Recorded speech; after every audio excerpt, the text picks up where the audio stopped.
أعوذ بالله من الشيطان الرجيم بسم الله الرحمن الرحيم سابقوا إلى مغفرة من ربكم وجنة عرضها كعرض السماء والأرض أعدت للذين آمنوا بالله ورسله ذلك فضل الله يؤتيه من يشاء والله ذو الفضل العظيم ما أصاب من مصيبة في الأرض ولا في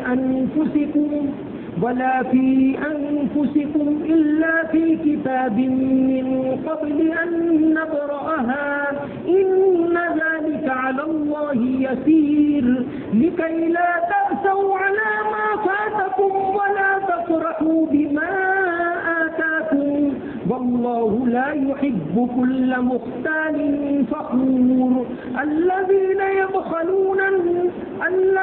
يبخلون ويأمرون الناس بالبخل ومن يتول فإن الله هو الغني الحميد صدق الله العظيم. تم آپس میں ایک دوسرے کا مقابلہ کرو تمہارے رب کی مغفرت اور اس جنت کو حاصل کرنے کے لیے جس کی چوڑائی ایسی ہے جیسا کہ آسمان اور زمین کی چوڑائی، وہ ان لوگوں کے لیے تیار کی گئی ہے جو اللہ اور اس کے رسولوں پر ایمان لائے. یہ اللہ تعالیٰ کا فضل ہے، جسے چاہے وہ عطا کرتا ہے اور اللہ بڑا فضل والا ہے. زمین میں اور تمہاری جانوں میں جو بھی مصیبت پہنچتی ہے وہ ایک کتاب میں لکھی ہوئی ہے قبل اس کے کہ اللہ تعالیٰ نے ان کو پیدا کیا. بے شک یہ بات اللہ کے اوپر آسان ہے تاکہ تم سے جو چیز فوت ہو جائے اس پر تم غم نہ کرو اور جو کچھ تم کو اللہ تعالیٰ عطا کرے اس پر حد سے زیادہ خوش نہ ہو. بے شک اللہ تعالیٰ شیخی دکھانے والے، فخر کرنے والے کو پسند نہیں کرتا.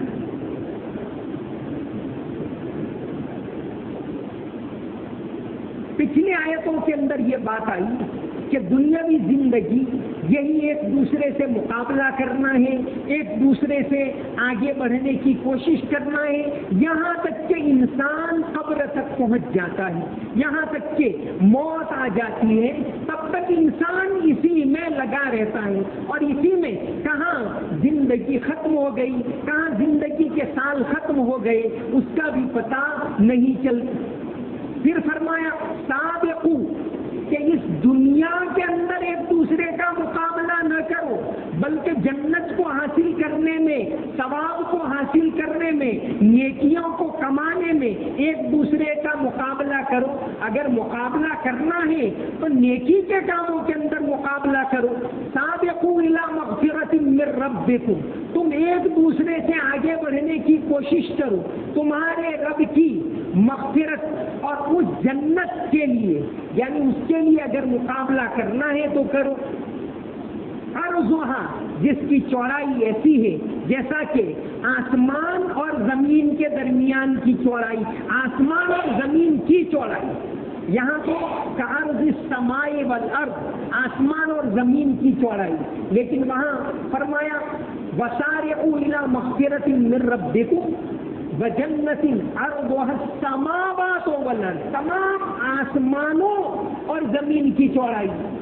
تو جنت کتنی بڑی ہے کسی کو بھی پتہ نہیں، جنت کی نعمتیں کیسی ہیں، کیونکہ ہم اس دنیا کے اندر رہتے ہیں، ہم نے تو یہاں کی نعمتیں دیکھی ہے. جو چیز نہ ہم نے دیکھی ہے اس کا ہم کوئی تصور ہی نہیں کر سکتے. اس لیے حدیث شریف کے اندر تو جنت کے بارے میں یہ بیان کر دیا گیا کہ مالا عین رأت، کسی آنکھ نے وہ نعمتیں دیکھی نہیں، ولا اذن سمعت، کسی کان نے سنا نہیں، ولا خطر علی قلب بشر، اور کسی انسان کے دل پر اس کا خیال تک نہیں گزر سکتا. سورہ رحمان کے اندر اللہ کی نعمتوں کا ذکر آیا تیسرے رکوع کے اندر، اور پھر سورہ واقعہ میں اللہ کی جنت کی نعمتوں کا ذکر آیا، سورہ رحمان میں تیسرے رکوع میں جنت کی نعمتوں کا تفصیل سے ذکر آیا، سورہ واقعہ میں پہلے رکوع کے اندر آیا۔ یہ صرف انسان کو اتنی بات بتائی جاتی ہے جتنی اس کی عقل دوڑ سکتے، اس سے آگے کیا ہے پتہ نہیں۔ تو جنت اتنی بڑی، یہ کائنات جب اتنی بڑی اللہ تعالیٰ نے پیدا کی اور فرمایا ربنا ما خلقت ھذا باطلا، کائنات کتنی بڑی ہے، اس کے اندر کتنے ستارے سیارے ہیں۔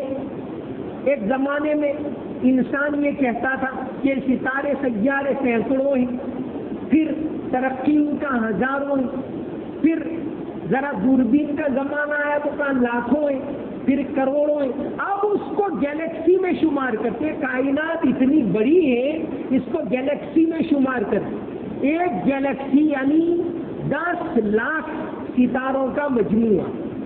ایسے کتنے ستاروں کا مجموعہ کائنات میں، جتنی انسان ترقی کرتا جاتا ہے اور زیادہ وسیع اور زیادہ وسیع، کتنا بڑا ہے کسی کو معلوم نہیں۔ اب تک کی تحقیق کے مطابق یہ کائنات کے اندر 3 ٹریلین گیلیکسی ہے، یہاں تک تو انسان کی نگاہ پہنچی، اس سے آگے کتنا ہے پتہ نہیں۔ اور ہر ستارہ، ہر سیارہ کتنا بڑا، کہ بھئی سورج 13 لاکھ زمینوں کے برابر ہے۔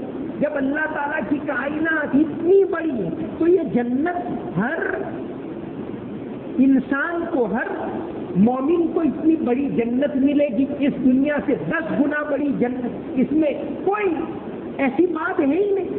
اللہ کی کائنات بہت بڑی ہے، تو فرمایا کہ اگر مقابلہ کرنا ہے تو اس کے لیے مقابلہ کرو، ذالک فضل اللہ یؤتیہ من یشاء، یہ اللہ کا فضل ہے۔ یہ تو آیت تو نبی کریم صلی اللہ علیہ وسلم نے اس موقع پر پڑھی تھی کہ بتایا کہ چند صحابہ کرام، غریب صحابہ کرام گئے اور عرض کیا کہ ہمارے جو ہم نماز پڑھتے، ہمارے مالدار بھائی بھی نماز پڑھتے، ہم روزہ رکھتے وہ بھی روزہ رکھتے، ہم ذکر کرتے وہ بھی ذکر کرتے، لیکن وہ اللہ کے راستے میں خرچ کرتے، ہم نہیں کر سکتے، ہم کیا کریں؟ آپ صلی اللہ علیہ وسلم نے ان سے فرمایا کہ ہر فرض نماز کے بعد 33 مرتبہ سبحان اللہ، 33 مرتبہ الحمدللہ، 34 مرتبہ اللہ اکبر پڑھ لیا کرو، یہ بہت بڑی تسبیح۔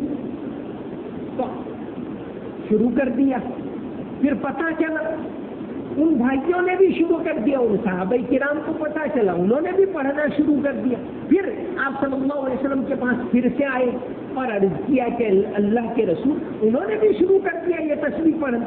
اس وقت آپ صلی اللہ علیہ وسلم نے یہ آیت پڑھی، ذالک فضل اللہ یؤتیہ من یشاء واللہ ذو الفضل العظیم، کہ اللہ تعالیٰ کا فضل ہے، اللہ جسے چاہے جیسے چاہے نوازتا ہے، جیسے چاہے اس کا امتحان لیتا ہے، یہ اللہ تبارک و تعالیٰ کی طرف سے۔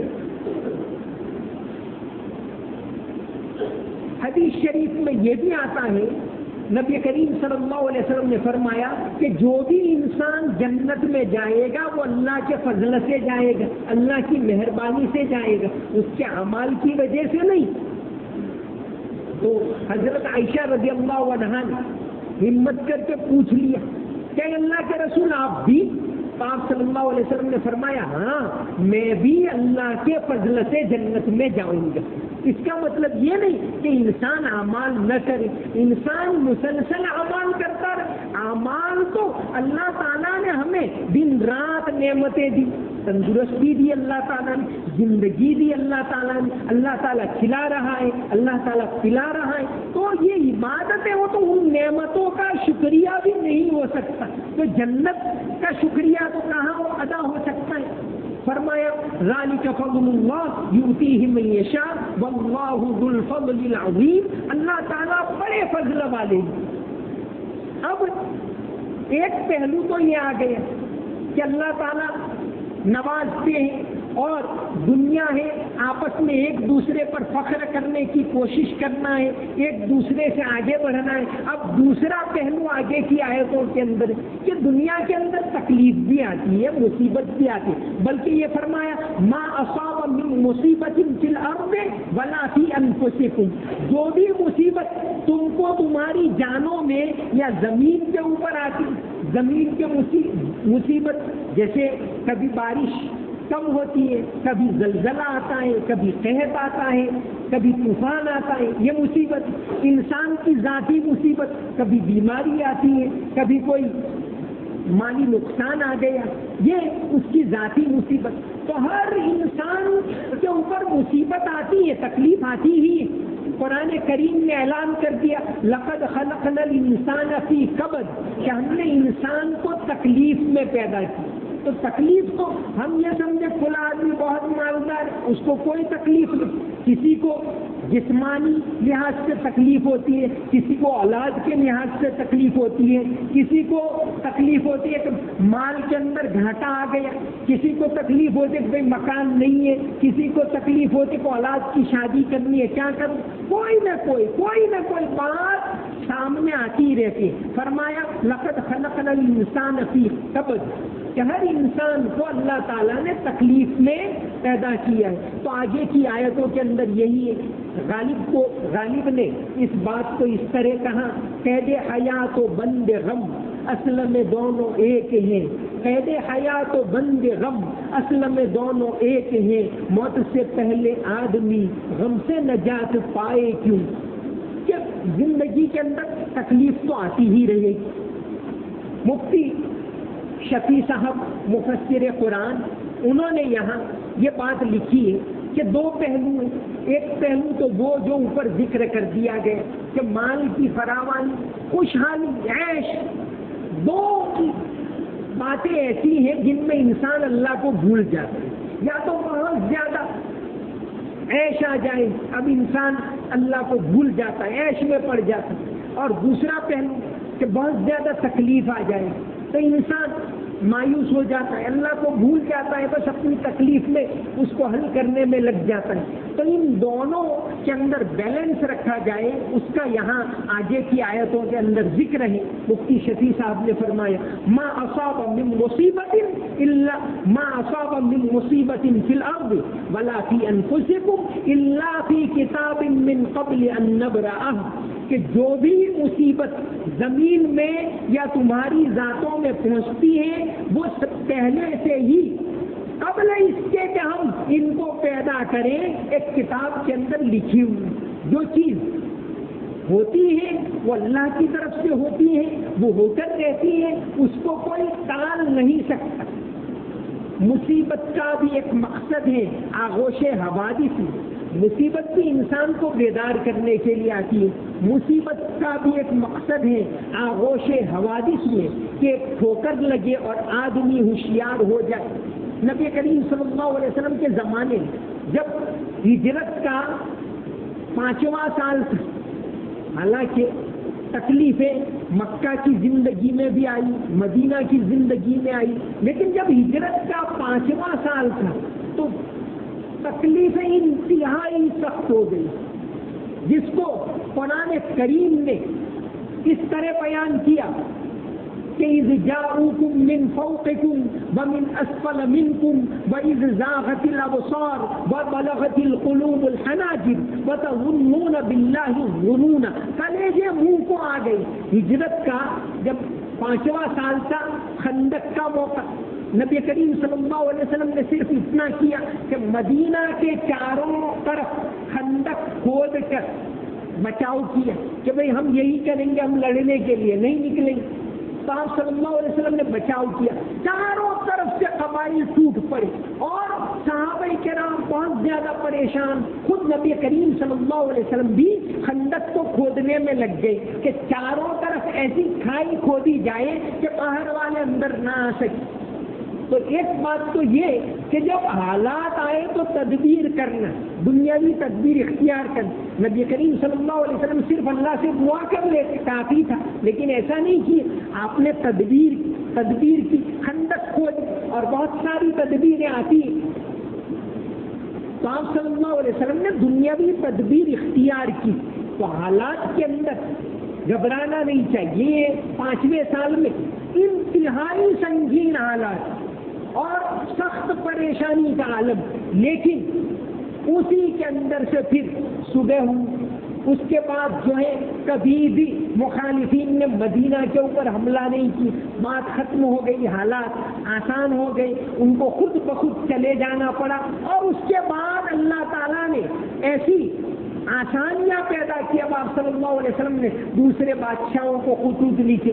تو جب مصیبت آتی ہے وہ اللہ کی طرف سے ہوتی ہے، اس کے اندر گھبرانا نہیں چاہیے، لیکن تدبیر اختیار کریں کہ ایسے حالات میں ہمیں کیا کرنا چاہیے۔ اس وقت ہمارے یہاں اس ملک کے اندر بھی ایسے سنگین حالات ہیں، ایسے حالات کے اندر ہمیں ایک ہو جانا چاہیے جس سے جو بھی بن پڑے قوم کی ترقی کے لیے۔ بہت اتنی بڑی تعداد کے اندر اس ملک کے اندر ہے، اتنی بڑی تعداد 20 کروڑ سے زائد لوگ ہیں، اور پھر گھبرانے کی کوئی بات نہیں۔ اس ملک میں ہمارے باپ دادا کے زمانے میں سے ہم رہتے آئے ہیں، اسی ملک کے اندر ہم پیدا ہوئے، اس ملک کے قانون کو ہم فالو کرتے ہیں، اس ملک کے اندر ہم بھی ٹیکس ادا کرتے ہیں، تو گھبرانے کی کوئی بات نہیں۔ یہاں ان آیتوں کے اندر جو بات ہے وہی میں بیان کر رہا ہوں کہ تکلیف آتی ہے اللہ کی طرف سے آتی ہے، اگر یہ یقین کر لیں۔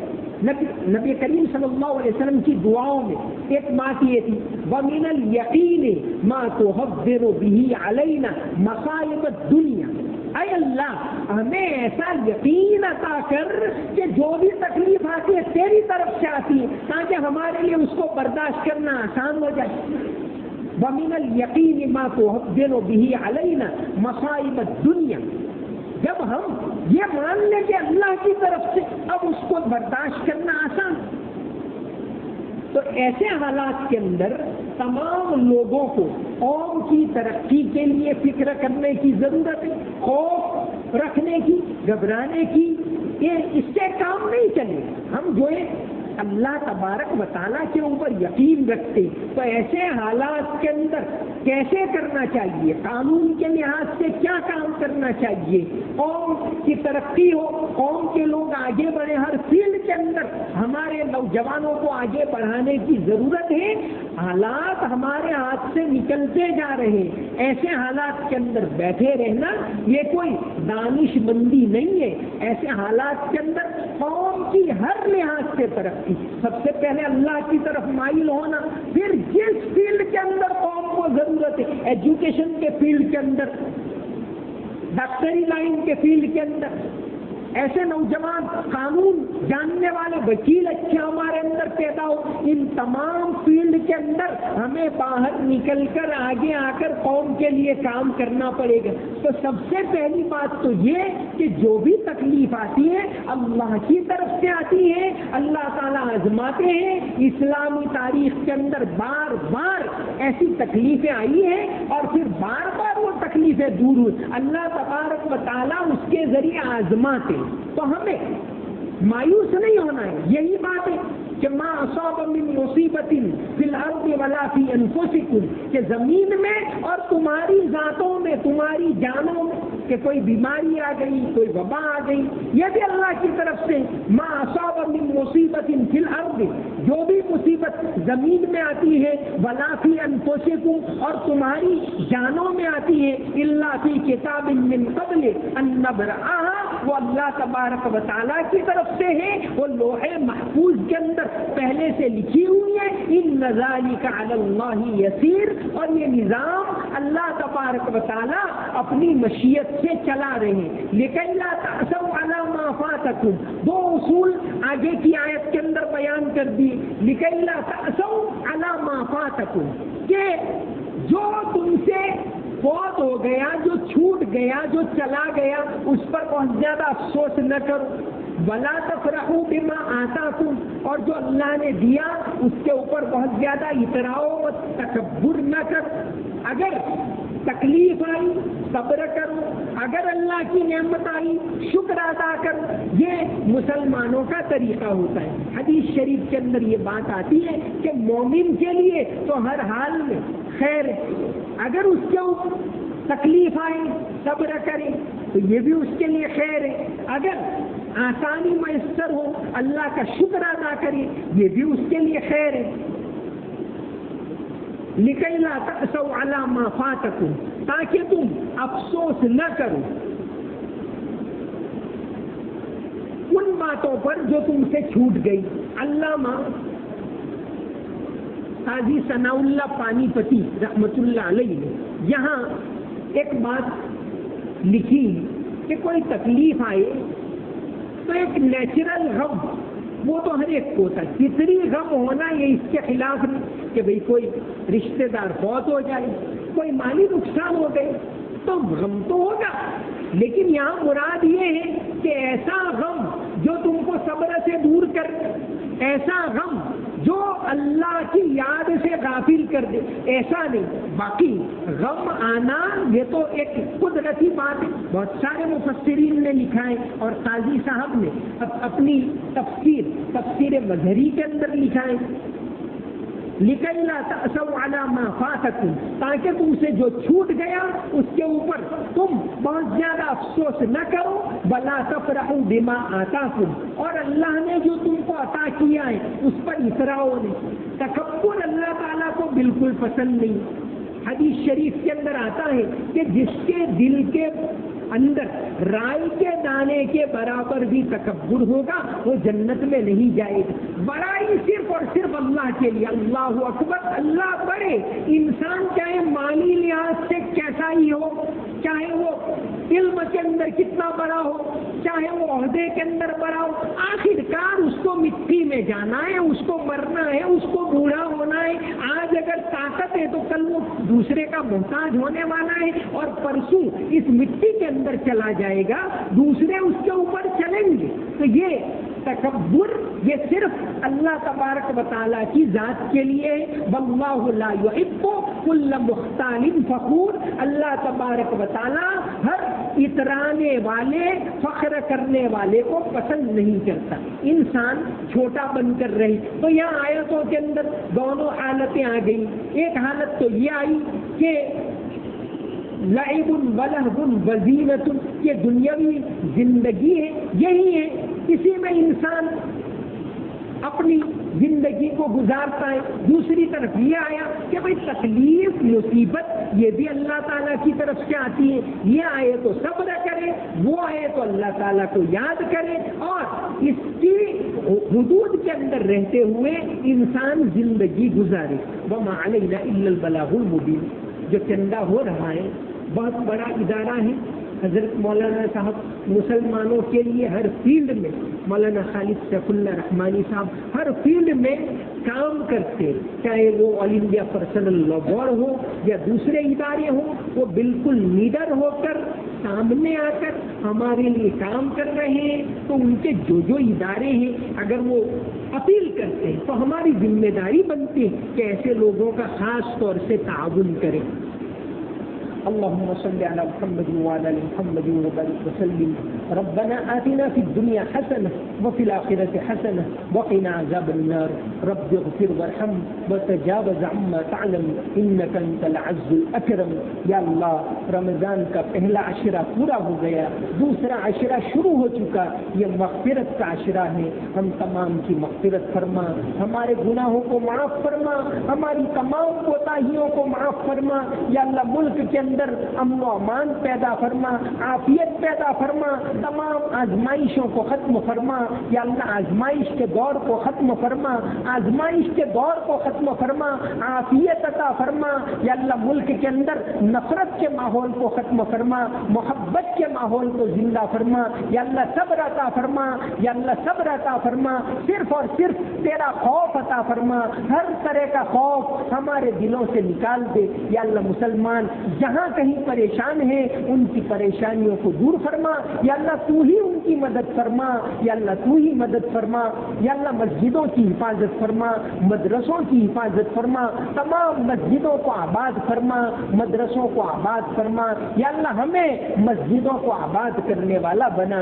یا اللہ، مسجدوں کو آباد کرنے والا بنا. یا اللہ، آخرت کی تیاری کرنے کی توفیق عطا فرما. ہمارے مرحومین کی مغفرت فرما، انہیں جنت میں اونچا مقام نصیب فرما. یا اللہ، ہم میں جو کوئی پریشان ہے، چاہے وہ جسمانی لحاظ سے پریشان ہو، مالی لحاظ سے پریشان ہو، اولاد کے لحاظ سے پریشان ہو، یا اللہ تمام کی پریشانیوں کو دور فرما۔ یا اللہ رمضان کا بابرکت مہینہ ہے، یا اللہ ہم تیرے سامنے ہاتھ پھیلائے ہوئے ہیں، یا اللہ ہمیں کسی کا محتاج نہ بنا، یا اللہ کسی کا محتاج نہ بنا، حلال پاکیزہ روزی عطا فرما، یا اللہ بھرپور روزی عطا فرما، حرام سے ہم تمام کی حفاظت فرما، مسلمانوں کو عزت والی زندگی عطا فرما، ذلت سے رسوائی سے حفاظت فرما، یا اللہ عزت والی پاکیزہ حلال روزی عطا فرما، یا اللہ ملک کے اندر دعوت کی ہواؤں کو چلا، ہدایت کی ہواؤں کو چلا، یا اللہ ملک کے اندر